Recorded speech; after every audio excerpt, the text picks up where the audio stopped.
Welcome to Clubhouse on the Italian Wine Business Club. We are thrilled to be presenting a 7-part series with our fantastic partner, Maze Row Wine Merchant. We are proud to present this series of interviews diving deep into the heritage and legacy of Maze Row's excellent Italian producers. Tune in here every Wednesday through April 16th as we take an intimate look at these respected historic producers and their role as part of the Maze Row family of luxury wines. And remember, these episodes will be replayed on the Italian Wine Podcast every Saturday from March 5th through to April 16th.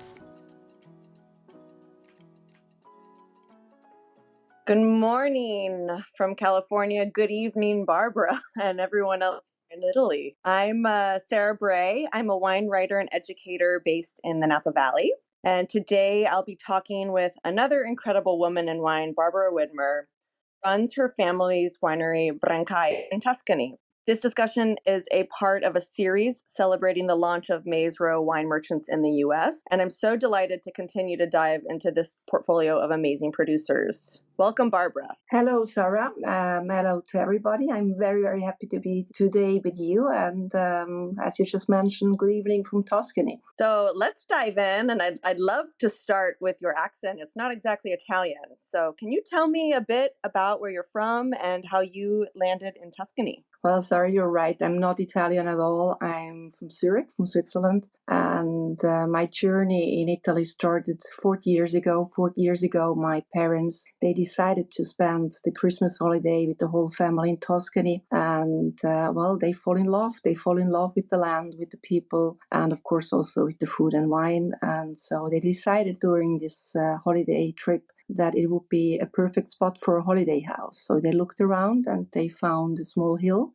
On the top of the hill, there was a house, and surrounded the house were some vineyards. And that was actually what happened. They purchased this hill, which was already called at that time Brancaia, and became the very proud owner of a small winery. I think any of us who don't live in Italy but who have visited can relate to that feeling 100%. It's so beautiful, the rolling hills, and I think that's an amazing start to any story. But I'm curious, it doesn't really sound like making wine was the focus at first. How did that evolve? Well, it's as I just mentioned, it really was the idea of a holiday house. But of course, having 7 hectares vineyards around the house makes it very fast clear that you have to take care about the land, not only the house. Both of it was in very bad shape. So the first step was just to renovate everything. But of course, they didn't really have the know-how. My dad was very successful in advertising business, and my mom was, busy with the family. So they had not only a holiday house, but they had a very time-consuming and money-consuming new hobby. So they decided right from the beginning that they really want to make only high quality. Looked around for people knowledge, and step by step they recreated this small farm, and it became just year by year more serious for them, for our whole family. And in the meantime, they also my mom decided to get somehow involved also professional on an everyday base, but in Switzerland. So she started a small wine shop to sell, not only to produce our wine, but also to sell our wine. That really sounds like the whole family got involved over time. When did you kind of begin to grow? Because you didn't stick to those 7 hectares, right? The 7 hectares in the meantime has become 80 hectares. So it's definitely not a hobby anymore. And it shows also, of course, how much my parents loved and still do love this region and also this business. So they invested in the late 80s. They purchased another estate still in the Chianti Classico region. And then the last big step we did in the late 90s with the Maremma. Thank you. Can you tell me a little bit more specifically about where these 3 properties are and about how big they are, what the differences are between them? Well, Brancaia, which is in the Chianti Classico region, to be more precise, in Castellina and Chianti, is today about 20 hectares.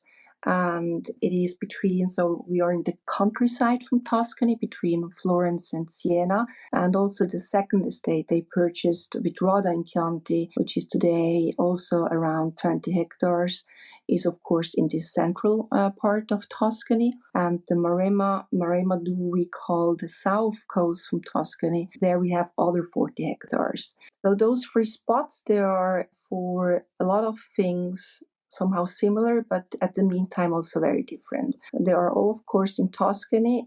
They are all surrounded by forest, which is an important point for us as we are an organic winery. So we do have somehow our own island, our own paradise. If we go a bit closer to Roda in Chianti, that's the highest sea level position we do have. There you will have very fresh, clean wine with a beautiful acidity. It's the region where we have a lot of stone in our soil, so perfect drainage, quite windy. And still in the Chianti Classico region with Castellina, you have a bit more, a deeper soil where you can achieve a bit fuller body wines, a lot of flavors, a bit more power. And both of them, as I just mentioned, are in the countryside, so you have a continental climate, and nevertheless that they are very close by, you really have quite a big difference in the microclimate. If you go to the coast, so just 100 kilometers southwest to Maremma, we have, of course, quite an important impact from the Mediterranean Sea. So it's a bit more windy, it's definitely a bit warmer, and it's much drier than in the Chianti Classico region. So to make it very short, in the Chianti Classico region, the big goal is to achieve the perfect ripeness. And in the Maremma, you have to be very careful to not overripe the fruit. So not to have too much alcohol, and even more important, not to have too little acidity. That sounds like you might have to approach farming a little bit differently in both places. But I think we can dive into that in a little bit.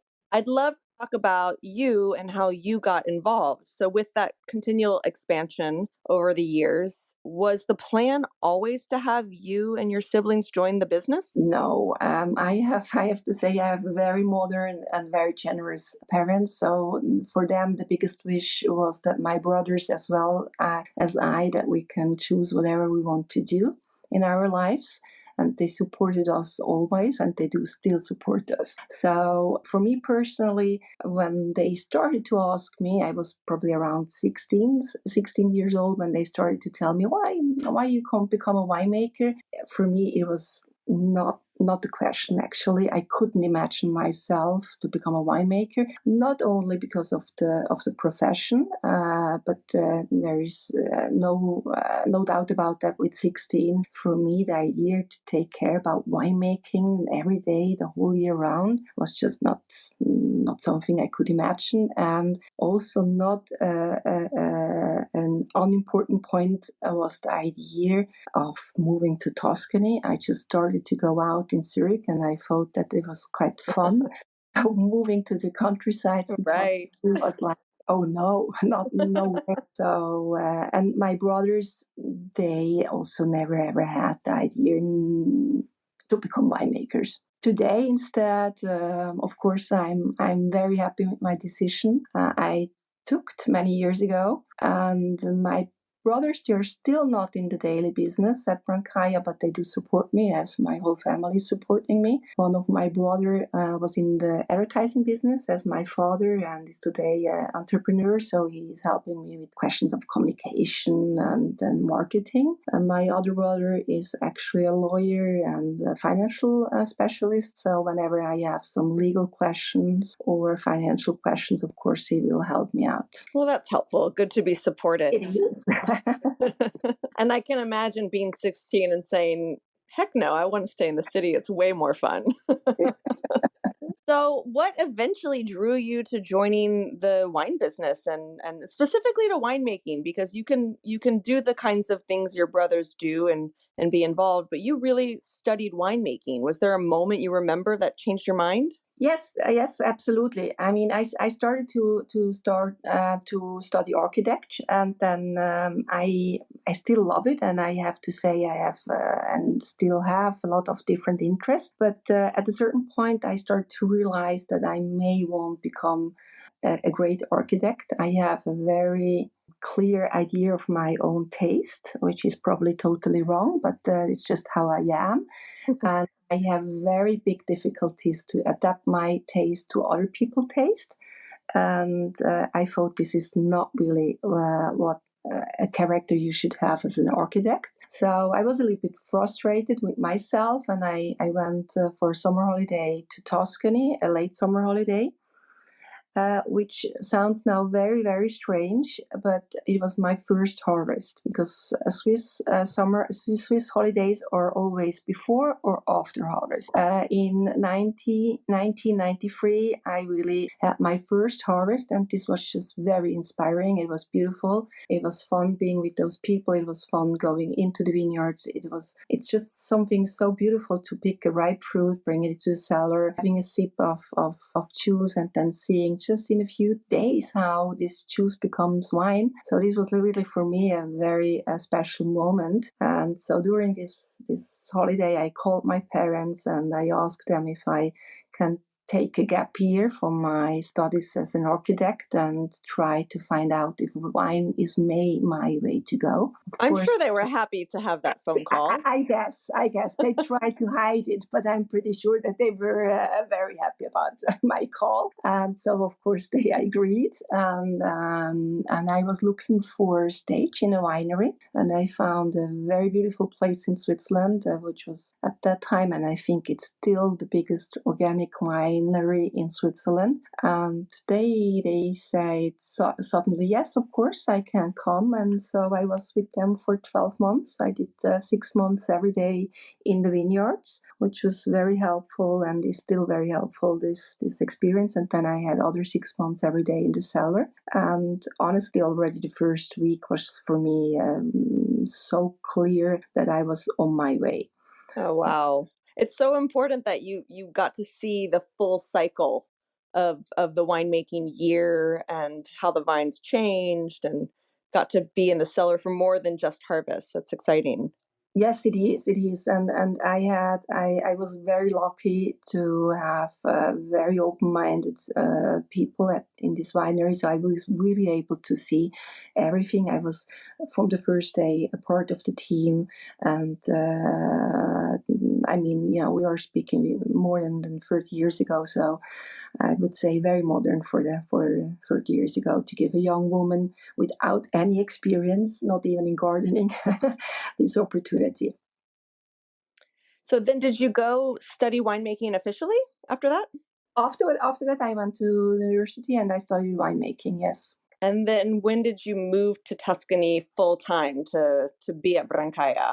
That was Harvest 98. In my first 3 years at Brancaia, I also had a home in Switzerland. So I went back sometimes. And then I stopped also to go back to Switzerland very often. So since 98, I really are totally in charge for Brancaia. Whatever Brancaia is doing, I'm part of it.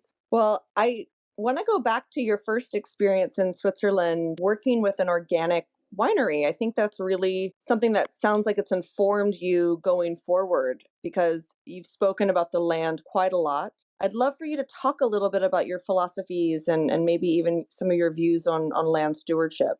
Well, there's for us no doubt about that the quality of a wine starts in the vineyard. So our whole focus is really to achieve the perfect ripeness, the perfect quality.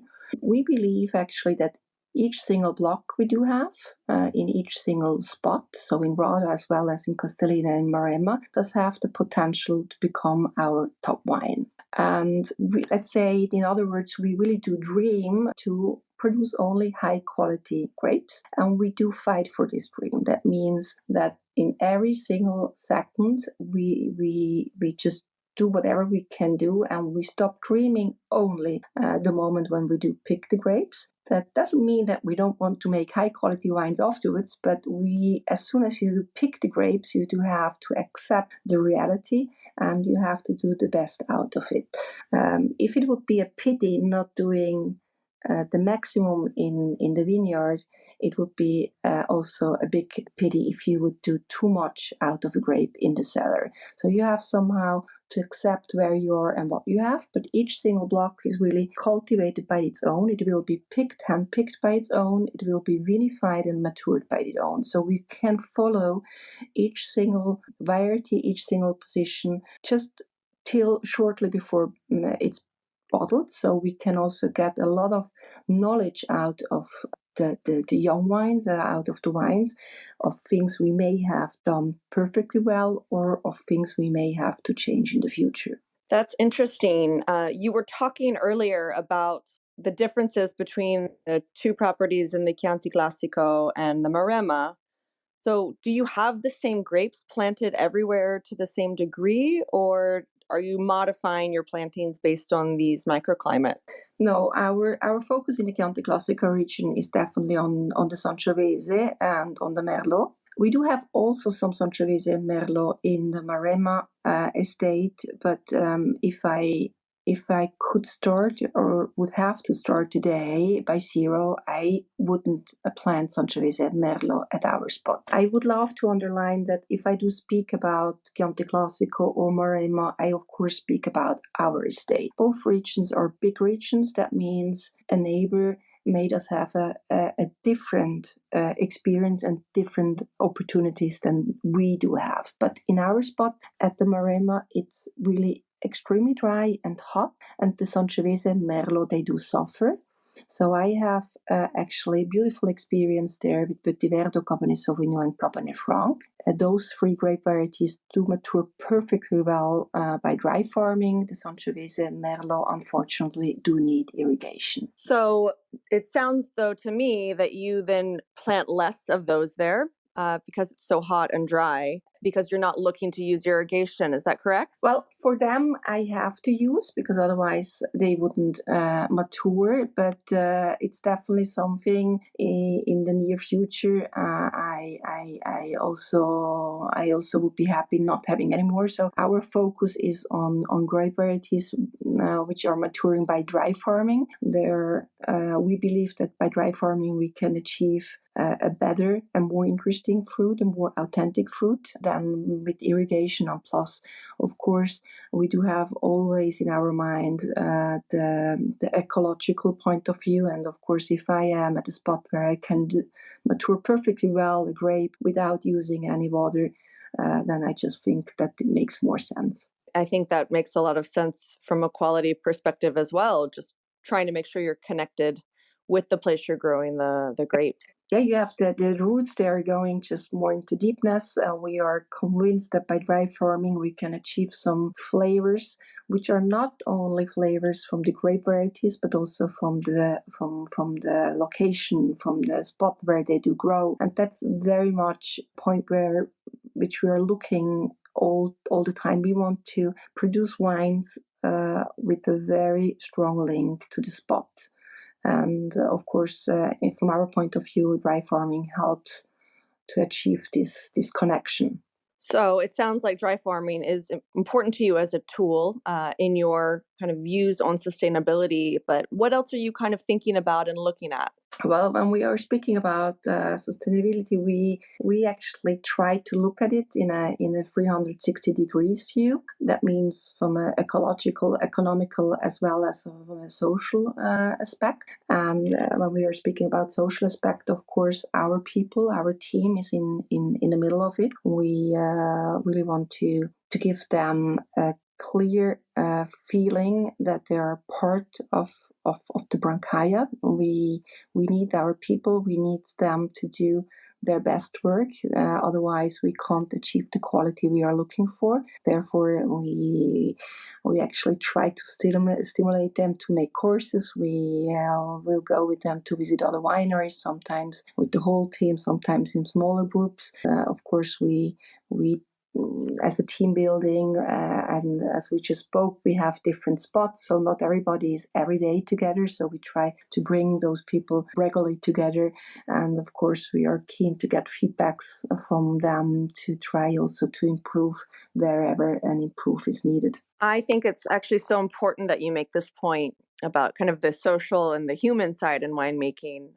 Thank you. I think the fact that you are looking to make people feel like they are at home at Brancaia and part of the family is, you can feel that in the wines. I mean, we have 80 hectares. It goes without saying that I and my family, we can't do it by our own. So we need a team. We need a team who is believing in what we are believing as much as we do. So beyond your team, how else are you thinking about sustainability from the other sides of that 360-degree view? Well, of course, there is, of course, the whole production part. But before I will speak about this, I want to show you that it goes really much deeper than that. Whenever we are doing, of course, a building, we want to use only materials from the region. All the workers are coming from the region. So we will want to keep the whole environment here as healthy and as local as possible. When we are speaking about packaging, we are sensible of how heavy the bottles are, so we do avoid heavy bottles. Also, the whole packaging material is, we always try to find their material which gives us the idea that it comes from sustainable sources. So old paper raw material is certified that it really comes only from sustainable management forests, and of course we do measure our carbon footprint, not every year but every second year, and it goes without saying that it is negative, but with measuring it, when you do measure it, you have some people from outside and they will ask you thousands of questions, and thanks to those thousands of questions, you will find every time something where you still can improve a bit. And so this is very helpful. But of course, our main focus is in the vineyards. This with 80 hectares of vineyards and closely as much forest, of course, there is a big impact on what we can do and what we have to do.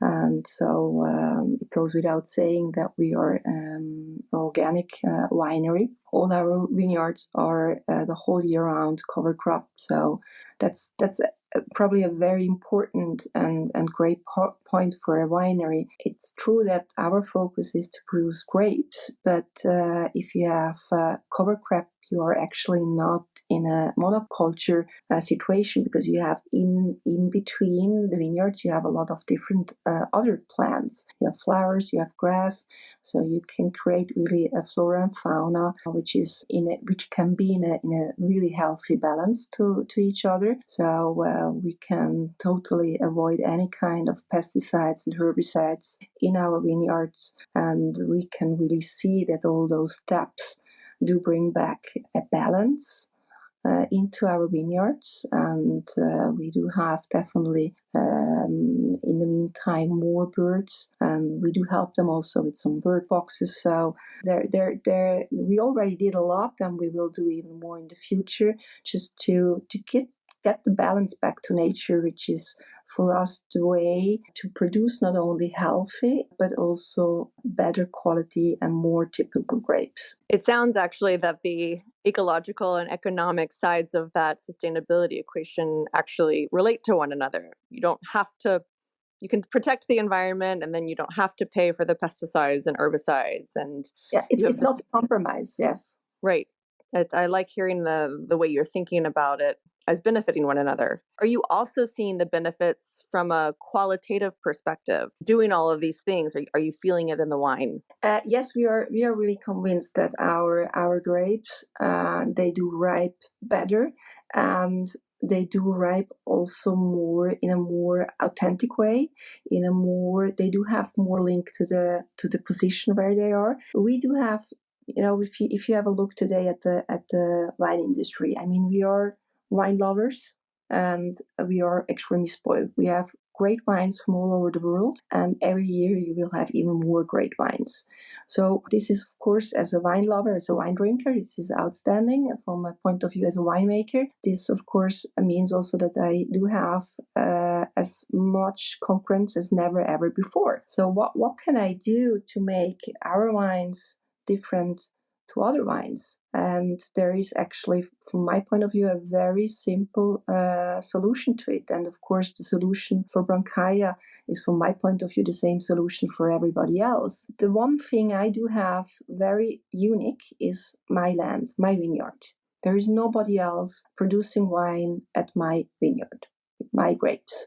So whatever I can do to link those grapes, those wines to my soil will make them unique, make them special. And that's actually whatever we are doing in the vineyard is always with this focus, to give this link, to give this authenticity to it. And we believe that, of course, organic farming is helping us a lot. And through organic farming, we do also see that our wines are getting healthier and stronger and better. Have you actually seen that in specific vintages? You know, we've had recent very hot vintages like 2017. And have you seen that the vineyards are actually looking to be more resilient against those kind of heat spikes and extremes? We do think so, but it's always certain doubts you always need to have in viticulture, because you can't really compare it one to one, or let's say side by side. But we do think that in 2017, which was very dry and very hot, that first of all, just during the vintage, we were able to achieve a beautiful quality, which was not so guaranteed. But the even more important learning was the vintage afterwards, 2018. I mean, you have to know that whatever you grow in a vineyard during a year is actually a product from the previous year. So we honestly were a bit afraid that 2018 could be quite small in quantity, because the wines were stressed in 17, so maybe they didn't have enough energy to produce all the information for the next vintage. Instead, 2018 really showed so beautiful. It was balanced, and the quantity was there, the quality was there. So we couldn't see any damage from the stress from the previous year. So we do think, honestly, that organic farming helped us. And of course, we are also very privileged that our wines do have a quite high average age. In the Chianti Classico region, we are now around 35 years, and in the Maremma, we are close to 30. So an older wine can manage extremes, of course, also better. But yes, we believe that there was quite an important difference. Well, I have some 2018 in front of me, and it is tasting beautifully, and I can't wait to talk about that with you in a bit. Okay. But speaking about vines for a moment, you were just talking about vine age and the more resiliency of the vines, but how are you approaching any sort of planting or replanting your vineyards going forward? How are you selecting your materials? First of all, our goal is not replanting a vineyard by zero. So we would love to, let's say, go on with the same vineyards forever, so that the average age of our wine would increase every year a bit. But of course, you will lose sometimes a wine, and to replant those, we are using since 2017 Massal selection. So that means for quite a few years before 2017, we started to select the best wines in our vineyards. The first selection is quite an easy selection. You just walk through and you look for the most beautiful plants, and then if the grape looks also beautiful, that means more or less small berries with enough space between the berries, then that's already really interesting. Then of course you will pick the grapes, you will also make a micro fermentation to have a check how the quality of the grape is regarding the wine. And then after all those tests, of course, you will also go into the laboratory to have a look if those wines are not only beautiful and taste good, but if they are also really healthy. And doing this 1 year, of course, is not enough. You have to do this over 5 years to be really totally secure that the material you have selected is perfect. And when you have all those steps done and proved, you will start to reproduce those wines. And that's actually what we are doing now. So all our wines which are replanted are coming from our selection from our own wines. And another really important point is a wine which is selected by us needs to have at least 25 years at our property. It sounds like a very long multi-year process, but everything we know in viticulture and in winemaking takes a lot of time. You were just talking about some very scientific things. So is that informing a lot of your winemaking, or are you seeing that, science is just a tool in your approach to making your wines? Well, I'm Swiss, so I try to be very precise, and so we have a huge database, and we try to compare one with the next. We try to compare one vineyard with the next. We try to make a lot of tests, and we try to do them as precise as possible. But on the other side, I truly believe that winemaking is not science. It's never really totally precise because we always have nature in between. So whatever we are doing, it's actually impossible to do it 1-to-1 exactly the same the next year because it will be another vintage, it will be another condition.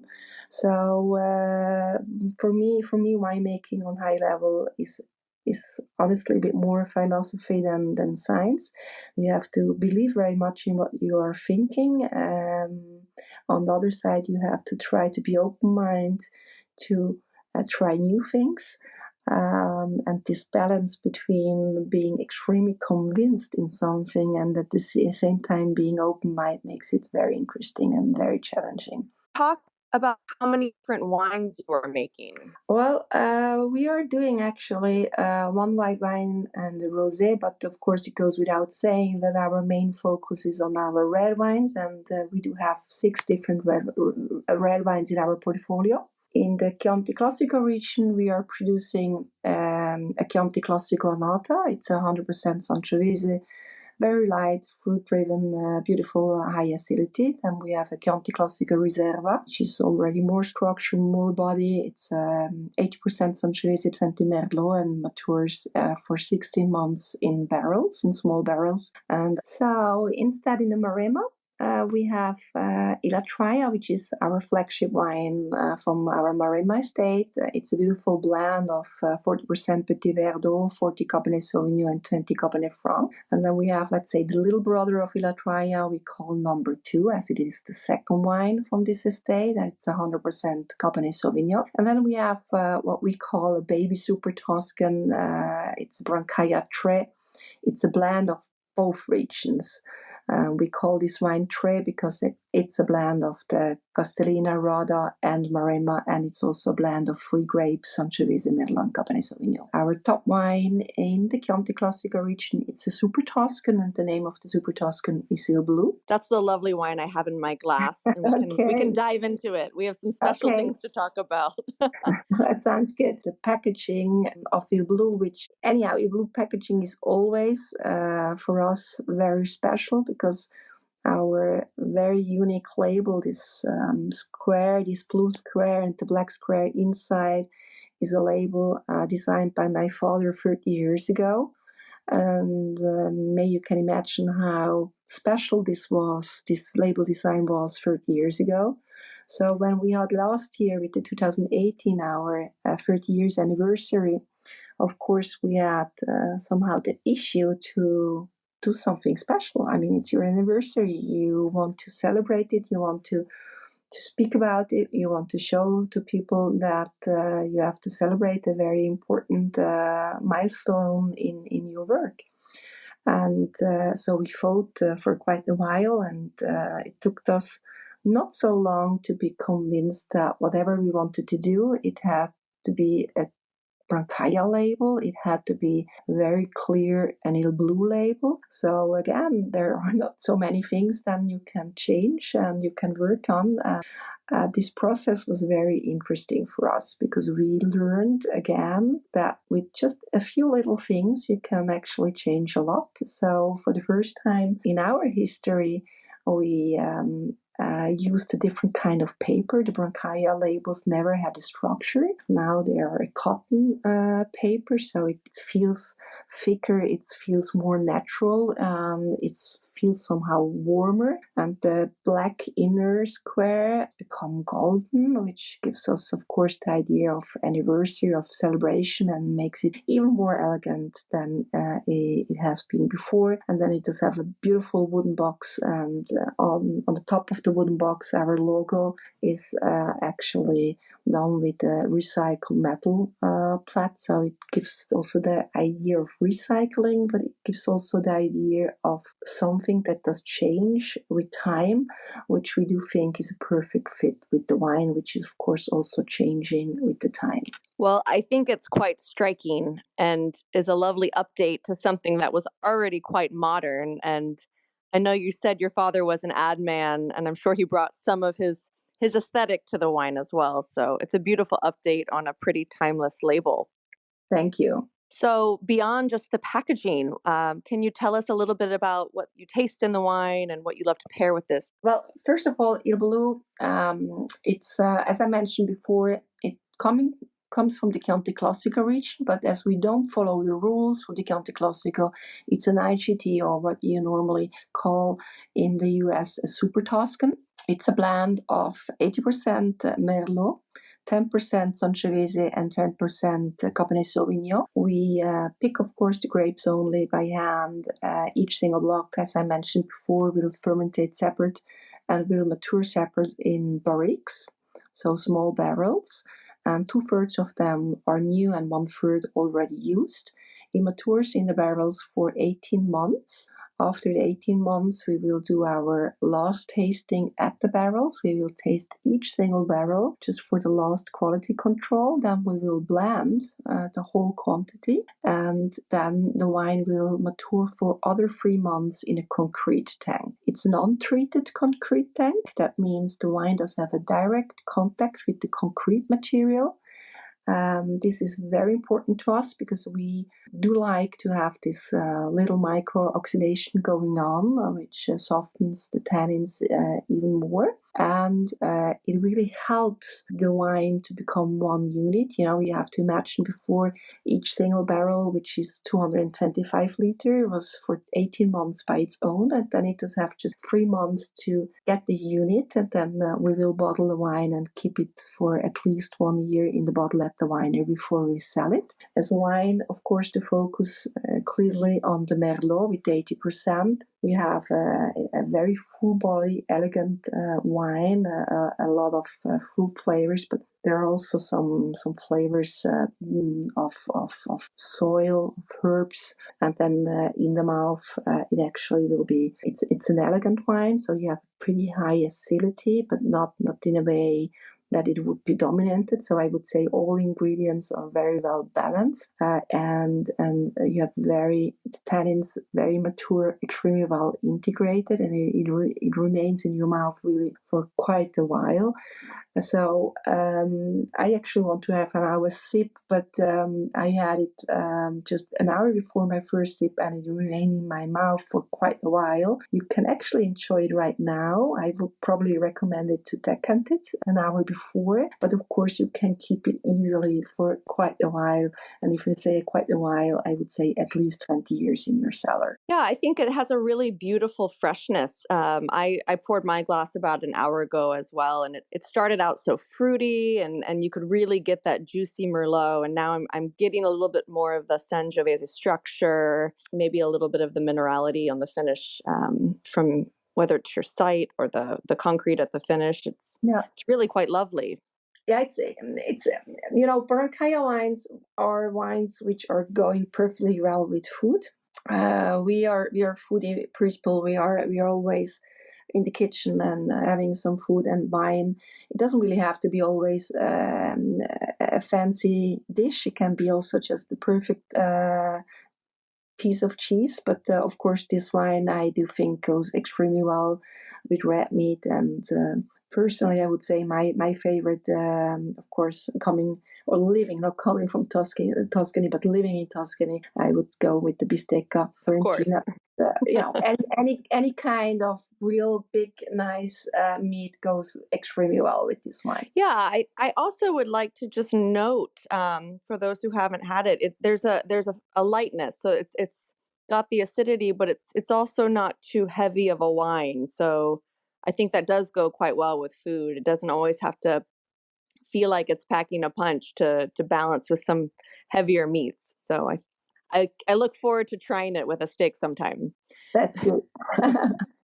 Well, I think this is a wonderful place for us to end our discussion, because how else do you top that? You just say chin chin and congratulations on 30 years. Let me ask anyone here if you have a question. There's a place to raise your hand on the bottom right corner. We have Barbara here for a few more minutes. Andre would like to know about your Gran Selezione, which we didn't really dive into too much. Can you talk a little bit about that category? Well, I didn't mention the Grande Selezione because it's a wine which will be released in September. So far, we didn't have the Grande Selezione in our portfolio, and our Grande Selezione will be 100% Sangiovese. So very, very focused on the typical grape variety from the region. Grande Selezione is considered today at let's say the top quality of the Chianti Classico region. So you have a Chianti Classico Annata, which is a wine that matures more or less 12 months in a cellar. Then you have a Riserva, which has to mature at least 24 months in a wine cellar. And then you have the Grande Selezione, which tours at least 30 months in a cellar. It does have also some different rules. If a Chianti Classico and a Riserva has to be at least 80% Sangiovese, a Grande Selezione has to be at least 90% Sangiovese. Of course, all of them can also be 100%. So in very easy, Grande Selezione is the top quality today. It's quite a new category, but today it's the top quality from the Chianti Classico region. And will it be a different colored label? I think Andre also wanted to know. Yes, but for there you have to wait another 2-3 weeks, then it will be official. So if you follow me on Instagram, you will have very soon a clear idea about the color label. Well, I think that's a good place to leave it on with a little bit of anticipation. So follow Brancaia on Instagram. It's our takeaway. Well, if there are no other questions, I will just say thank you again. I can't wait to come visit. Come see your beautiful properties and see, with our own eyes what you are doing. Your commitment to biodiversity and to sustainability is really quite inspiring. So thanks for sharing your story with us. Thank you, Sarah. And of course, whoever would love to come, we love to have visitors. It's really a beautiful spot. We do offer different kind of tastings. We have since for years also a little osteria, so a place where you can have a lunch or a dinner. You're more than welcome to come, and whenever you have time, you're close by.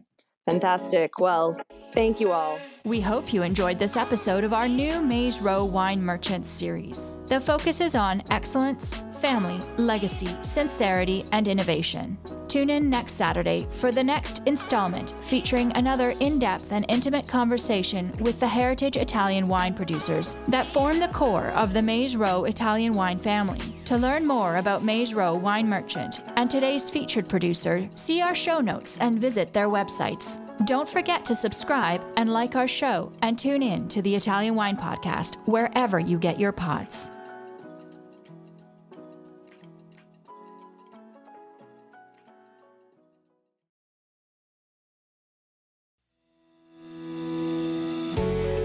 Hi guys, I'm Joy Livingston, and I am the producer of the Italian Wine Podcast. Thank you for listening. We are the only wine podcast that has been doing a daily show since the pandemic began. This is a labor of love, and we are committed to bringing you free content every day. Of course, this takes time and effort, not to mention the cost of equipment, production, and editing. We would be grateful for your donations, suggestions, requests, and ideas. For more information on how to get in touch, go to ItalianWinePodcast.com.